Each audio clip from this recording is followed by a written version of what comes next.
de pardonner mon prochain. Voyez-vous, dans Nahjul Balagha, notre premier imam, l'imam Ali ibn Abi Talib, alayhi salam.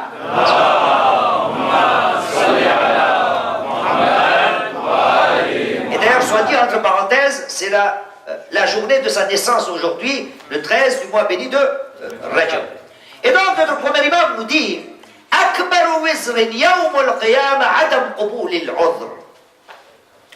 Le plus grand des fardeaux le jour du jugement sera tout simplement le fait de ne pas accepter les pardons et les excuses des gens qui se présentent devant nous pour nous demander pardon.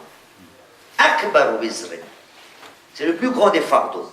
Et donc, chers frères, moi béni de Rajab, moi de istighfar et de pardon, c'est la seule question que je dois me poser. Et d'ailleurs, c'est valable durant toute notre vie, pour que nous puissions acquérir le pardon d'Allah subhanahu wa ta'ala. Allah subhanahu wa ta'ala, dans ce verset, nous dit وَلِيَعْفُوا, qu'il pardonne. وَلِيَسْفَعُوا, qu'il absorbe. Il faut tout effacer. أَلَا تُحِبُّونَ أَن يَغْفِرَ اللَّهُ لَكُمْ. Ne voulez-vous pas, n'aimez-vous pas qu'Allah subhanahu wa ta'ala vous pardonne? Inna Allah ghafurur rahim. Oh, Wallahu ghafurur rahim. Allah subhanahu wa ta'ala est pardonneur et miséricordieux. Et donc, chers frères, quand on nous dit qu'il faudra pardonner son prochain, c'est la condition obligatoire pour se faire pardonner de la part d'Allah subhanahu wa ta'ala. Quelles sont les issues? Quelles sont les solutions? Allah subhanahu wa ta'ala ici utilise les mêmes mots. Wallahu ghafurur rahim. Voyez-vous, dans un autre verset du Saint-Coran, nous nous rendons compte qu'Allah subhanahu wa ta'ala nous parle de quelle manière aboutir ou prendre, on va dire, l'autoroute du pardon. Parce qu'il y a des voies à prendre. Voyez-vous, pour aller, je ne sais pas, je prends un exemple comme ça, pour aller à Charles de Gaulle, il faut aller par A1, c'est ça, A1. Bon. Donc il faut prendre l'autoroute A1. Et si je prends Lyon, c'est A6, c'est de l'autre côté. Jamais je vais arriver à Charles de Gaulle. Je vais aller peut-être à Orly, un deuxième aéroport, mais je ne pourrai pas arriver à Charles de Gaulle. Et donc il y a des voies à entreprendre pour demander le pardon d'Allah subhanahu. Quelle est cette voie?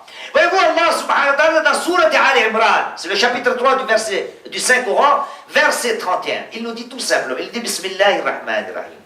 Qul, oh, mon prophète dit-leur, In kuntum tuhibbuna Allah, fattabi'uni. Yuhbibkum Allah, wa yaghfir lakum dhunubukum. Wallahu ghafurur rahim. Encore une fois la même chose. Vous les gens, si vous déclarez aimer Allah subhanahu wa ta'ala, Qul in kuntum tuhibbuna Allah, fattabi'uni. Suivez-moi, le prophète dit, suivez-moi. Regardez ma tradition, comment moi j'ai vécu. Le prophète en personne. Allah subhanahu wa ta'ala va vous aimer et il va vous pardonner car il est miséricordieux et pardonneur. Et donc, pour que nous méritions le pardon d'Allah subhanahu wa ta'ala, Shahrul Istighfar, c'est très facile. Et c'est pour ça, à chaque pas, voyez-vous, quelle est la prière quotidienne que nous exerçons? Comment on appelle la prière quotidienne? C'est la salat, c'est la prière celle-ci. Voyez-vous, dedans aussi, on nous a indiqué, on nous a appris d'avoir ce sens du pardon. Où est-ce qu'on nous a dit de le pardonner? Et pas seulement la prière, hein. Même avant de dormir. Le prophète Muhammad sallallahu alayhi wa sallam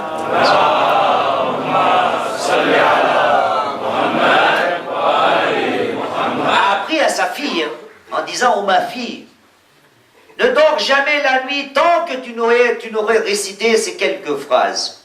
Il y a Surat al-Ikhlas, il y a Tasbihat al-Arba Yasir. Moi je parle de mon sujet.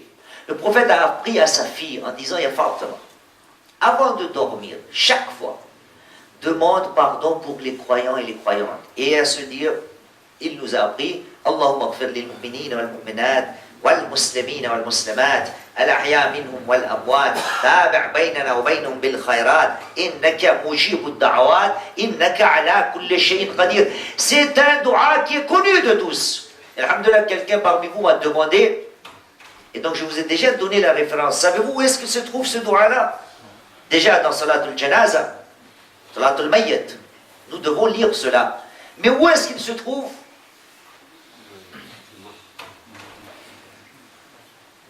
Les jours de l'Aïd. Hein? il se trouve dans le Dua Abi Hamd al-Thimani. Ce Dua du mois béni de Ramadan, qu'on appelle par Dua al-Sahar aussi, d'accord? Et donc, ces phrases-là ont été récitées par notre quatrième imam. De quelle manière demander pardon à Allah subhanahu wa ta'ala, pas pour soi, pour ses prochains, pour ses frères. Et la même chose avant de dormir, on nous dit de réciter. De la même manière, on nous demande de réciter ces phrases-là, même dans la prière quotidienne. Voyez-vous, dans le 3e rakat et le 4e rakat, après Tasbihat et Arba, on nous a dit de demander pardon pour ses frères. Et donc, chers frères, le mois béni de Rajab, c'est le mois pour se faire pardonner, mais Allah subhanahu wa ta'ala nous a indiqué très clairement que je ne saurais vous pardonner que si et seulement si vous êtes capable de pardonner votre prochain. Et après, Allah subhanahu wa ta'ala nous donne la solution. Quelle est l'autoroute à prendre? Regardez mon prophète. De quelle manière lui il a vécu?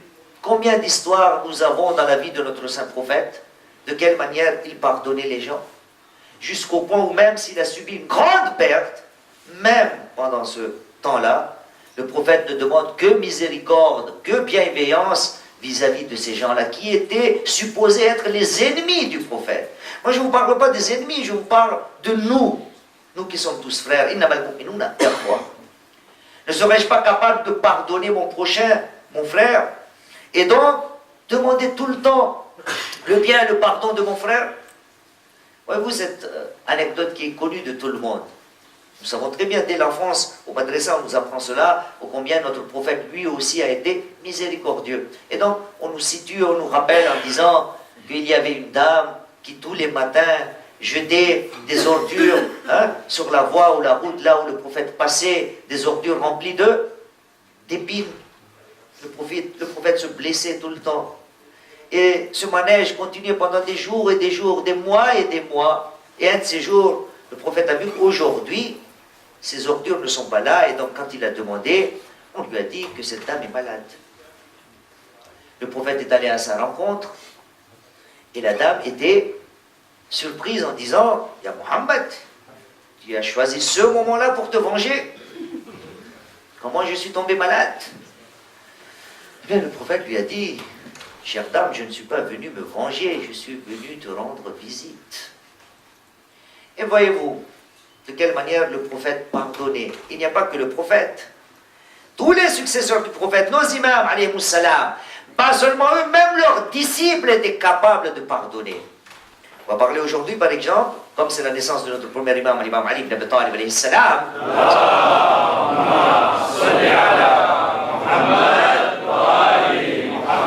Un de ses disciples, Malik al-Ashtar.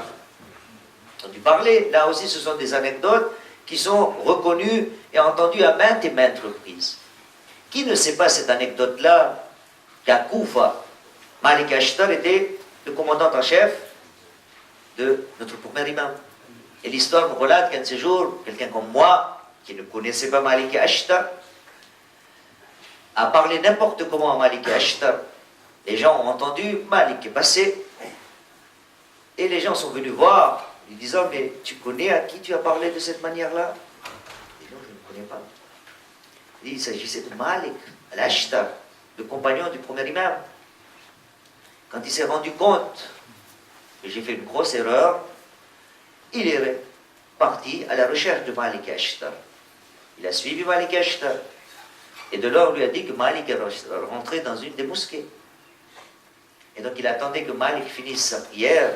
Il est venu le voir en disant, « Malik, je suis venu vous demander pardon. » Et Malik a dit, « Sache que si je suis rentré dans cette mosquée-là, c'est justement pour faire 2 rak'at et demander à Allah subhanahu wa ta'ala qu'Allah subhanahu wa ta'ala te pardonne. » Morale, question. Voyez-vous, je ne parle pas du prophète, je ne parle pas de l'imam Ali en personne, je parle d'un de ses disciples. C'est quelqu'un qui nous donne l'exemple.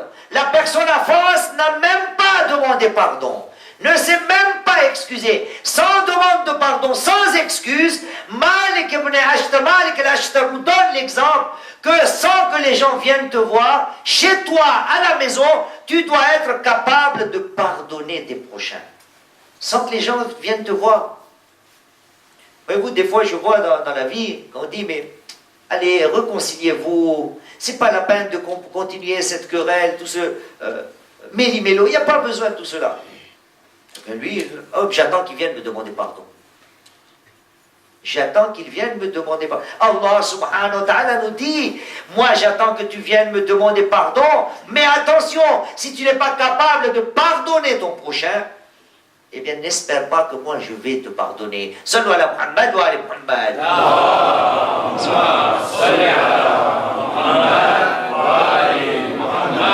Et donc, chers frères, le mois béni de Rajab, ayons cette petite habitude-là, de demander pardon, pas pour soi, demander pardon à Allah subhanahu wa ta'ala pour les autres. Et je vous ai dit, le prophète lui-même nous a indiqué, voyez-vous, Uhud, j'ai entendu parler de toutes ces narrations-là. Maïdan et Uhud, c'est la bataille là où le prophète a perdu qui? Hamza, Sayyid al-Shuhada. C'est la bataille là où notre prophète a perdu une de ses dents. C'est la bataille là où il a été proclamé que Muhammad ibn Abdullah est mort. Parce que le prophète avait un compagnon qui s'appelait Mus'ab ibn Umair, qui ressemblait beaucoup au prophète. Et donc les gens, quand ils ont vu que Mus'ab ibn Umair n'est plus là, ils se sont dit que le prophète lui-même en personne est parti et décédé. Savez-vous, l'histoire nous relate qu'à la fin de cette bataille, après avoir perdu son oncle Hamza, après avoir perdu une des dents, après avoir été blessé pendant cette bataille, quand les gens rentrent chez eux, le prophète tout seul, sur le champ de bataille de Uhud, voilà, il lève ses bras et ses mains aux cieux et dit « Allahumma ihdi qawmi fa innahum la ya'lamun »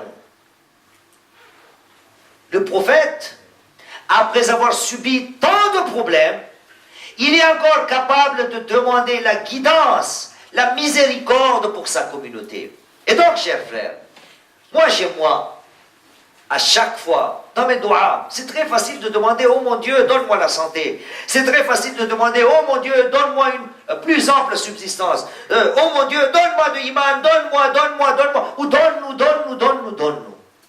La question que je dois me poser tous les jours, combien de fois m'arrive-t-il de demander des choses pour les autres? Surtout pour mes prochains. La semaine passée, nous avons dit, il y a des gens peut-être qui ne viennent pas, qui n'assistent pas au fait de se demander, ou de se donner la main.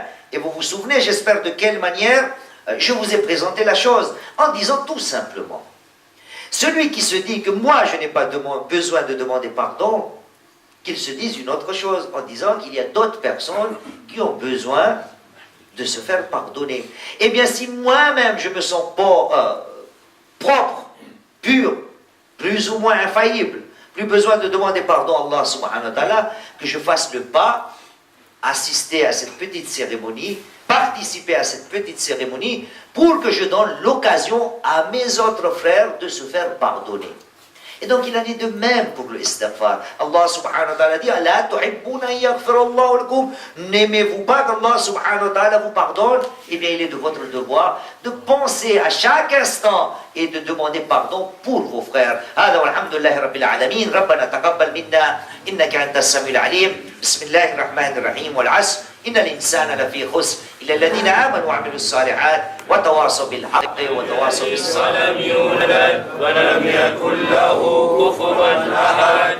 بسم الله الرحمن الرحيم قل هو الله أحد الله الصمد لم يلد ولم يولد ولم يكن له كفوا أحد.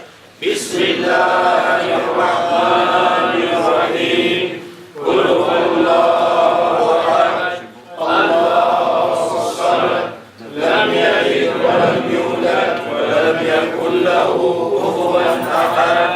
اللهم صل على محمد وآل محمد.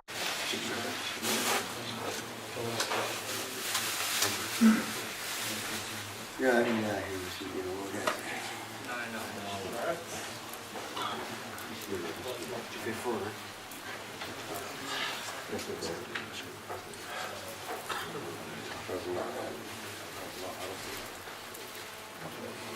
بسم الله زيارة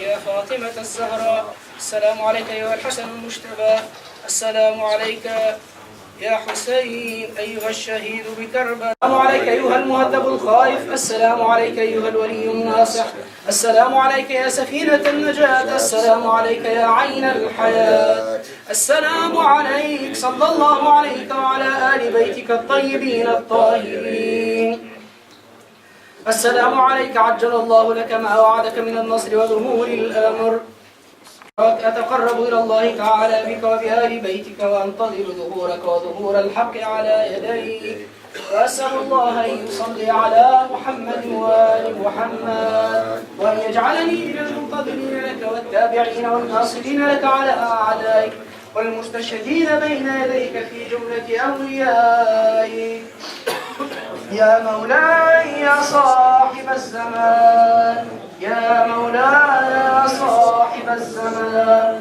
صلوات الله عليك وعلى آل بيتك هذا يوم الجمعة وهو يومك المتوقع فيه ظهوره والفرج فيه للمؤمنين وقتل الكافرين بسيفك وأنا يا مولاي فيه وجعلك وأنت يا مولاي كريم من أولادك الكرام ومأمور بالضيافة والإجارة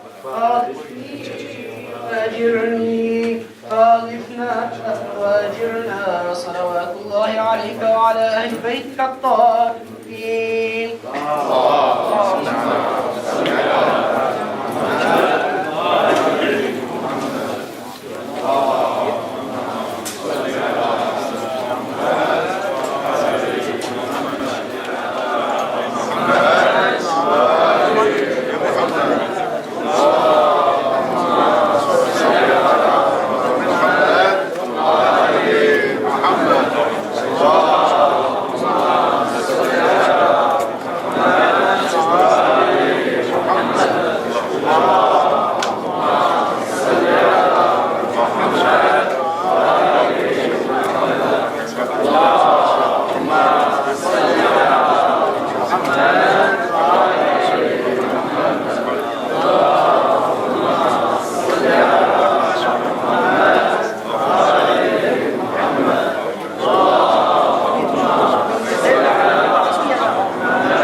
إنشاءالله. بسم الله الرحمن الرحيم. عما يجيب المضطر إذا دعاه ويكشف السوء. عما يجيب المضطر إذا دعاه ويكشف السوء. عما يجيب المضطر إذا دعاه ويكشف السوء. عما يجيب المضطر إذا دعاه ويكشف السوء. عما يجيب المضطر إذا دعاه ويكشف السوء. سورة المباركة الفاتحة. بسم الله الرحمن الرحيم.